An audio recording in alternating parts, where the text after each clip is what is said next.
Question 1 is, what deficiencies do the proponents of Creative Commons see in traditional copyright, and why do you think it needs to be transformed? First, we have a video that gives an introduction to copyright and Creative Commons. You're one of the Internet's most famous citizens. A face familiar the world over, a public identity rivaled only by a handful of corporate giants and global superstars, the big copyright C. Everyone knows what Big C stands for. Big C means all rights reserved. Big C means ask permission. Big C protects copyright owners and notifies the rest of us of their ownership. The time was when you had to put Big C on anything you wanted to copyright, or else it entered the public domain, the commons of information where nothing is owned and all is permitted.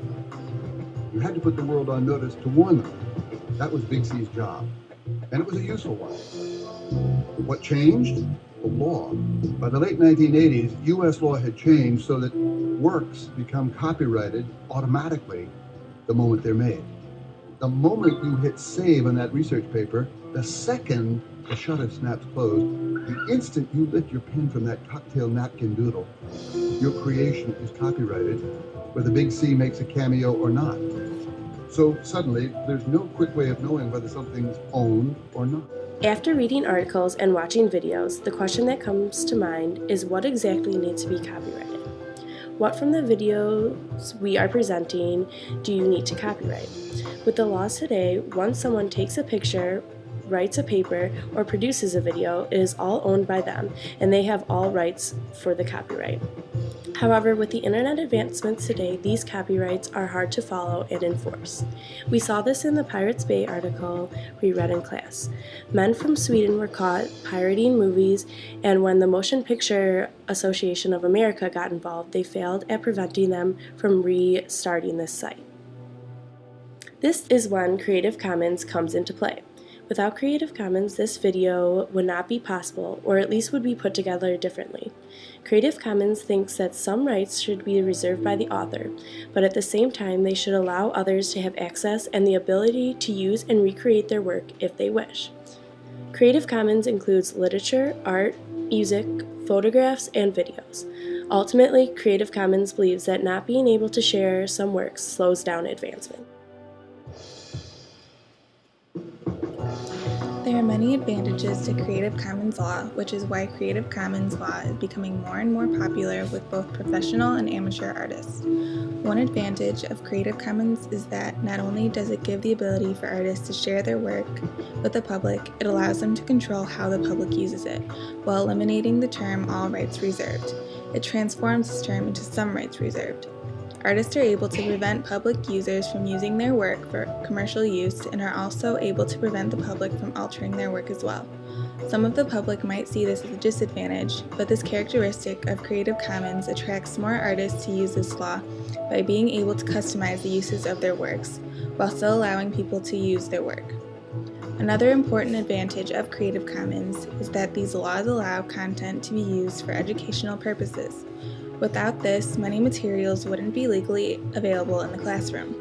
For example, many articles we have read in class and videos we have watched this semester wouldn't have been presented, and our final projects would be just about impossible to complete.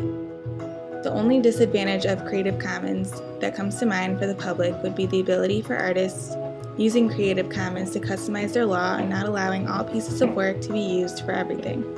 This causes a bit more difficulty for people who are trying to put music in a video or images in a PowerPoint. Creative Commons adequately addresses the new direction our society is headed with media. The public is aware that many people are guilty for illegally downloading music or illegally using images or photos and pieces of their own work that are copyrighted. Creative Commons law allows the public to use music, images, or other pieces of work they may find helpful, while giving the artist knowledge and credit for the pieces of work used. Creative Commons law creates a good medium so that the needs of both the public and artists are met. This following video further explains the main advantages of Creative Commons law. Basic choices are commercial use or not. Can you make derivative works, versions, adaptations, or not? And do you want me to have to share alike? So if I take your stuff, do I have to offer it to the next person under the same terms?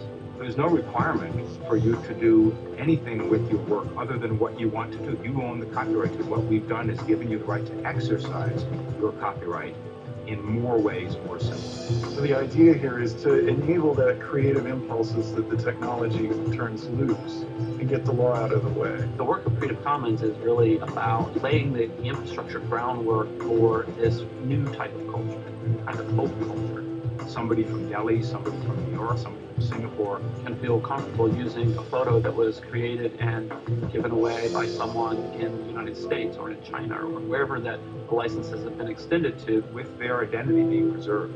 which means that people can actually create new kinds of things, come together and build things. Mashups that people can do with people's Flickr photos. And CC Mixter has allowed artists to make music together. It's really about creativity and connection. Access and control. From The final question asks, if you were to change traditional copyright laws, how would you change them to keep information open to the public domain while still allowing individuals to make a living with their ideas?